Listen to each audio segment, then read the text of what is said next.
Halo guys, welcome back again to my channel bersama saya Hansen di sini dan seperti biasanya setiap harinya saya akan buatkan video seputar cryptocurrency. Apa kabar kalian hari ini semuanya? Semoga dalam keadaan yang baik-baik saja. Teman-teman, kita melihat Bitcoin mendapatkan secerca harapan setelah mendapatkan rebound dari yang awalnya berada di kurang lebih area 66.000, bahkan sempat menyentuh ke 65, sekarang kembali berada di kurang lebih area 68.000 dolar. Dan pergerakan yang kita lihat selama 24 jam terakhir sebenarnya sudah sesuai dengan apa yang kita bahas di video kemarin, dan hari ini kita bakalan lakukan updates untuk kira-kira apa yang bisa kita expect berikutnya. So, stay tune terus sampai akhir video. Nah, hari ini kita bakal membahas full mengenai chart, teman-teman. Jadi selain Bitcoin, akan ada beberapa chart yang juga akan saya bahas secara teknikal yang terkorelasi pergerakannya terhadap Bitcoin. Namun sebelum itu, kita bakal mulai dari CoinMarketCap terlebih dahulu. Per hari ini secara global, market cap crypto berada di angka 2,6 triliun dolar atau naik sekitar 3,31%. Nah, di top 10 coin sendiri, kita melihat keadaannya juga rata-rata hijau, kenaikannya ranging antara 2, sekian persen hingga kurang lebih 18%.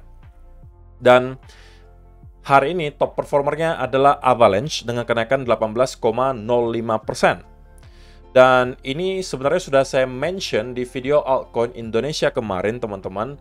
Dan baru di-mention kemarin, kita sudah mengalami kenaikan kurang lebih 20-an%. Saya sampaikan Avalanche menjadi salah satu yang pergerakannya cukup resilience, sedikit melawan arus sebelum Bitcoin terkoreksi. Bahkan pada saat terkoreksi pun kita melihat Avalanche itu sangat resilience. Membuat saya mengatakan bahwa Avalanche menjadi salah satu yang akan saya serok ketika dip kemarin.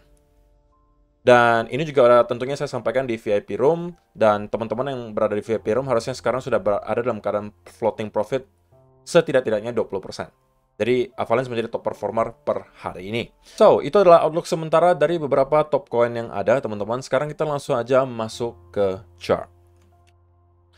Nah, sebelum kita masuk ke Bitcoin, teman-teman, saya pengen mulai dulu dari beberapa chart yang terkorelasi terhadap Bitcoin. Seperti biasa, kita bakal melakukan updates di S&P 500 dan juga dollar index. Nah, S&P 500 sendiri, teman-teman, kita melihat terus-menerus grinding up gitu ya, terus-menerus merangkak naik ke atas. Dan minggu ini kemungkinan kita kembali akan melihat volatility karena akan ada Fed interest rate decision atau keputusan suku bunga dari Bank Sentral Amerika Serikat diikuti oleh Fed Press Conference, di mana pada saat itu kakek Powell akan berbicara untuk clue berikutnya tentang apa yang mereka akan lakukan. Nah, tetapi so far so good, teman-teman. Kita melihat S&P 500 terus mengalami kenaikan, walaupun gitu ya, walaupun menurut saya cepat atau lambat tentunya konsolidasi atau koreksi atau kalian mau sebutnya pullback itu akan datang. Nah, clue apa yang kira-kira bisa kita manfaatkan untuk mengetahui kapan kira-kira koreksi tersebut bakalan kita lihat? Nah, kalau untuk daily sebenarnya kemungkinan kita tidak akan melihat terlalu banyak, selain mungkin ada potensi double top di sini tercipta, tetapi double top tersebut lagi-lagi baru akan tervalidasi, teman-teman, kalau kita sudah breakdown di bawah area neckline yang harusnya sekarang berada di kurang lebih 5093. Sebelumnya juga sebenarnya sama, kita juga melihat ada potensi double top di sini, tapi apa yang terjadi? Kita tidak sempat untuk breakdown dari neckline, sehingga double top ini tidak tervalidasi, teman-teman. Nah, tetapi kalau misalnya ini sampai tervalidasi, maka kita bisa melihat pullback tersebut dimulai, teman-teman. Nah, itu sebenarnya bukan sesuatu yang cukup mengkhawatirkan menurut saya, karena kita sudah breakout dari all time high dan sudah grinding up selama berminggu-minggu, teman-teman. Sehingga ada semacam pullback itu adalah sesuatu yang sangat sehat untuk kita lihat di S&P 500. Nah, kalau kita zoom in ke time frame yang lebih kecil, maka kita bisa mengetahui bahwa untuk sekarang ada potensi S&P 500 itu bergerak di sebuah channel, teman-teman. Oke, jadi kita melihat ada upward trend line dan juga lower trend line yang sangat direspect di sini.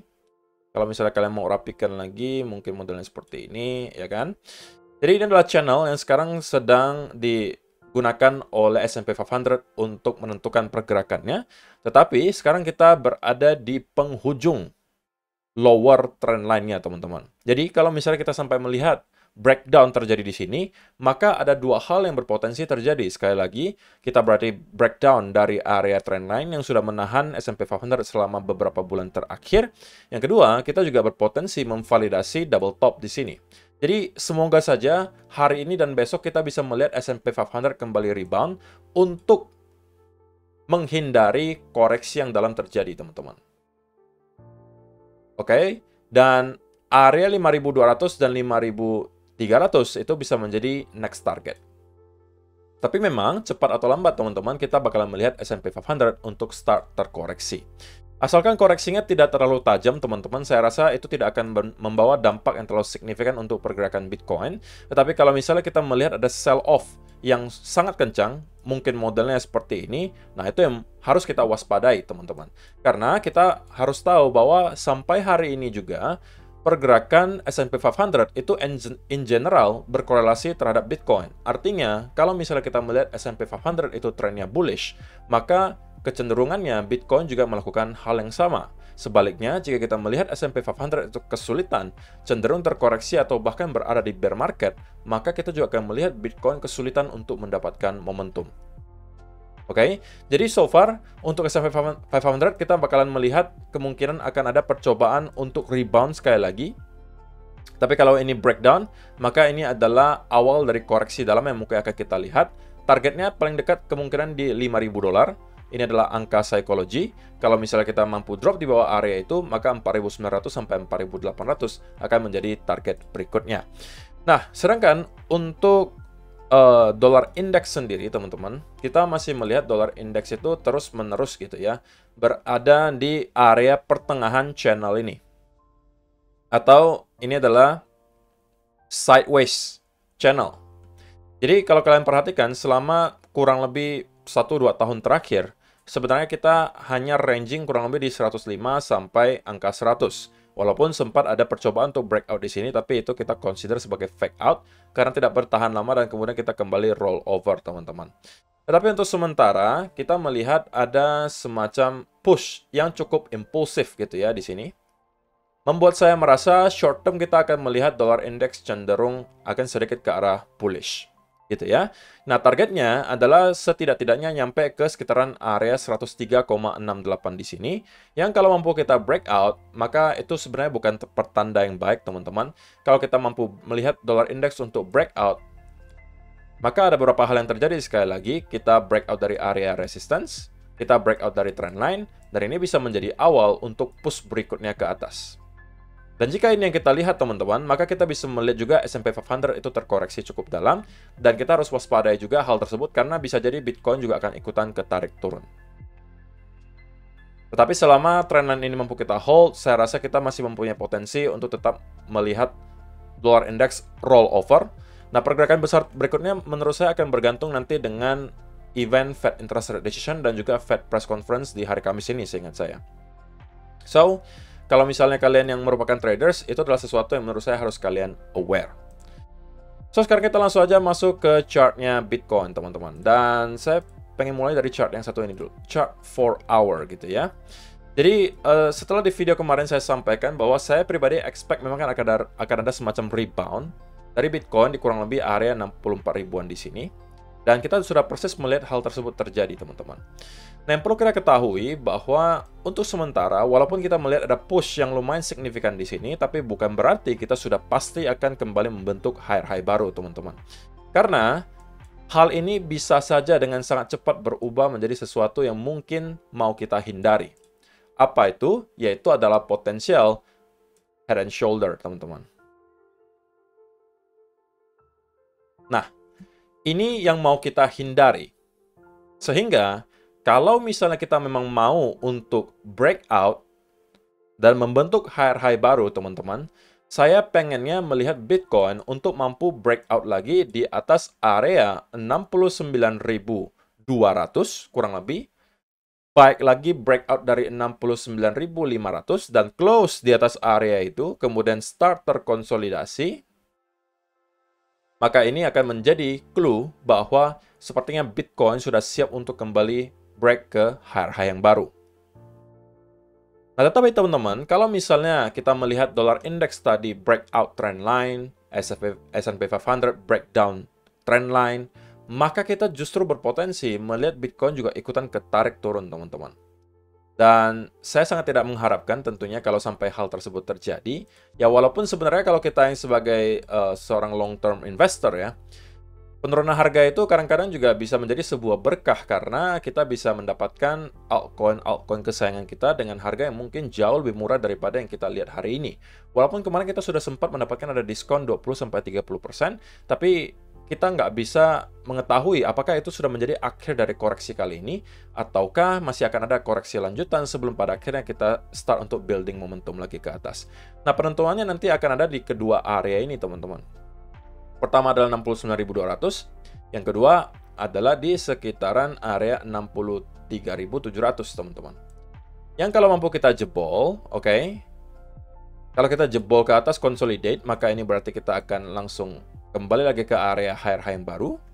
Tetapi kalau kita ikutan sell off di sini, maka ada potensial head and shoulder di sini tercipta dan kita bisa melihat ada koreksi yang cukup dalam, kemungkinan kembali menuju ke di bawah area $60.000. Oke, tentunya support pertama akan ada di sini. Tapi kalau misalnya itu mampu kita jebol area 58 sampai 55.000, menurut saya akan menjadi worst case scenario atau senario terburuk untuk koreksi yang kita lihat kali ini.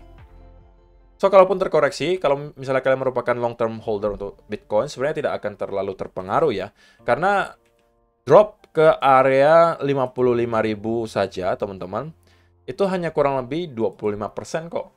Itu ya, dan itu bukan sesuatu yang menurut saya terlalu extraordinary di dunia cryptocurrency.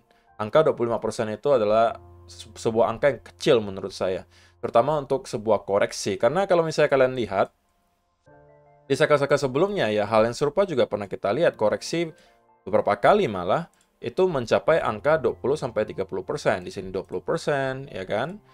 Kemudian di sini kita juga bisa melihat ada kurang lebih 16%.